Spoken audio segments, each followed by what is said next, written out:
take me a while to pee anyway, so. Oh my God, keep drinking nonstop. Yeah. Keep it up the whole time. Can we see your medal, your new medal? New medal, second one while I'm here, and I might sleep with this one tonight. So.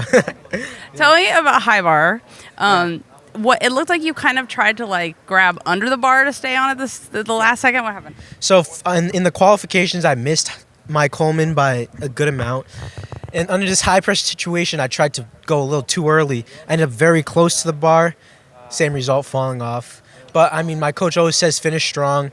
I came here to have fun, so I just hopped up on the bar and said, let's just have fun for the rest of it. And the universe has a weird way of working it out to give me this medal. I think they wanted to show the world how hard I've worked this year. And I guess I get to show it now, so I'm just really excited about that. Talking about the hard work, you've been very public about your self-belief. And Yeah. like a bit of manifesting. How important has that been for you this year? Very important. I mean, when you're going along this super hard journey, every second of your life, you're thinking about these goals. You might as well have a positive, happy attitude about it, you know? When I go in the gym every day, I'm happy because I know I'm working towards getting medals. And when it pays off, it's just the greatest thing. But the journey itself was just as fun because I was happy the whole time and committed to getting this, so yeah. I've also heard you're kind of a straight edge and like you don't drink. Yeah. Can you talk about that? I just know that it's going to take a lot of work for the U.S. to get these medals, and I don't want to ever miss out on this and wonder what did I do wrong, what did I miss out on. So I commit fully to it, and when I get this, I know it paid off, so I'm just thankful for that. When you were at the University Games earlier this year, you didn't have the showing in the all-around that you were hoping for. What did you take away from that championships to bring to this World Championships? Yeah, I think I took away how to train a little better in the gym to sharpen for the competition. And I think it showed, of course, until the last event, but I had a great run of very consistent routines, smooth routines.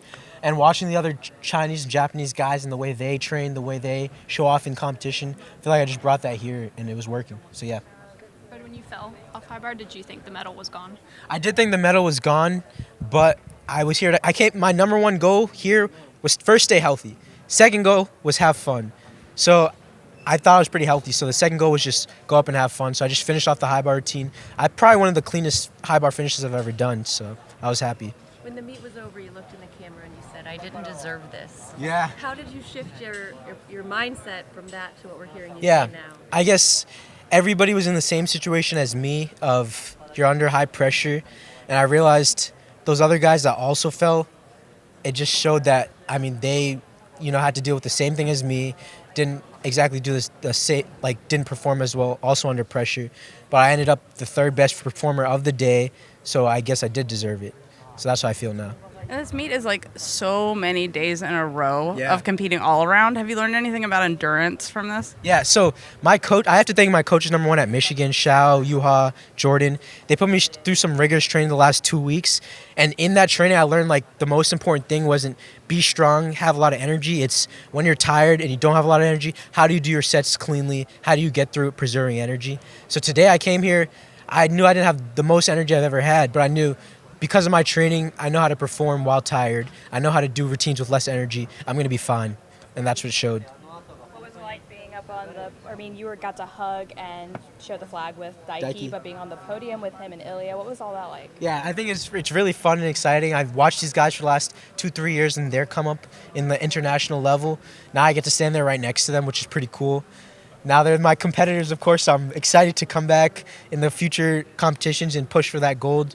But it was just fun. I was rotating with Daiki. We had great chemistry, congratulating each other after each set. So it was just fun, yeah.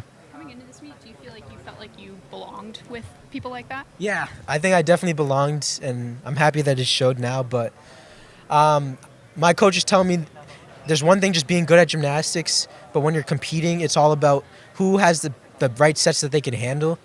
And that's what I felt like. I had this perfect sets built for me in this competition, and it showed by getting me to the podium, so yeah. And who'd you throw the stuffed animal thing to? I threw it to my mom, of course. I have to thank my mother. So the Jimbo's still in the family? The Jimbo's still in the family. I have to thank my mom and dad. They've sacrificed so much to get me to this point, and they come to every competition no matter where it is in the world, which is pretty huge. It's a big sacrifice work-wise, but when I hop on the event, knowing my parents in the crowd, I know I'm just gonna go have fun and show off for them. So yeah. Can you talk about that moment that you saw? I can't remember if it was his Chiba fell or Sun fell on and on. I'm just Can you, and Xiao said something to you too? What happened right then? Yeah, I mean, he's just saying I deserve whatever happens, basically. And I'm just thinking, like, the universe has a weird way of doing things. So I think it wanted me to be happy with all the work I did this year and have this medal to show it. But it knew that I was going to go back to the gym and work super hard to not be in that situation again. So, yeah.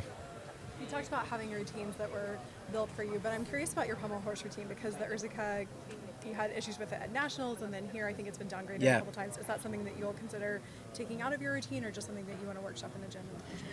Just workshop in the gym. The thing that most people don't see is when you're competing under pressure, a lot of skills look very different than they look in training. So my Urzika in training, my coaches say is beautiful, no doubt about it. Same with my scissor handstand usually. But at this competition, those showed to be a little struggle. So I have to go back to the gym, not just train the skill, but train high pressure situations and doing that skill the right way that I usually do in training. So yeah. And do you work with any coach to do visualization of having success with those skills? I kind of do it myself. I'm kind of like the type that I like to just kind of find myself, figure out myself, and it's been working. The mental, I think, is very strong. I also think I have a close uncle. His name's Eric Hutchinson. He helps me, talk about, competing and the pressure situations and the mentals of that. So got to thank him for that. You're also here on a team with Simone Biles. Yeah. Have you asked her? You're doing great, but have you asked her for any tips? Uh, You're doing all right with yeah, I'm doing all right. Simone obviously is killing it. I haven't asked her for tips, but we have a lot of fun back at the hotel. And I love to just watch the way she competes. It looks like she's just showing off to the world. And that's what I'm trying to replicate and eventually get to that level where I'm just literally performing for you guys and the gold medal is set. Is there a brand in particular you'd like people to know about? Of course, Frederick Flips. I'm building a brand. I can't wear it right now, but I'm building a big clothing brand with Frederick Flips. I want it to outlive me in the sport, take over the sport for men's gymnastics and women's gymnastics, and then go to other sports, parkour, cheerleading. There's so many flipping sports. Flipping's so fun. That's what we do. I just want it to spread to the whole world. So Frederick Flips, follow me at Frederick Flips on all social media, and then I'm building a big brand. So, yeah. Did you hear your Team USA teammates in the crowd tonight? I did, and I was so excited to keep performing for them every time. And then, Did you have any communication, like any kind of like hand signals or whatever with Asher over on the different events? not hand signals, but between events, walking past each other, we Yeah. kept saying, let's keep going, let's have fun, and cheered each other on. I was cheering loud for him during when he was going, so yeah.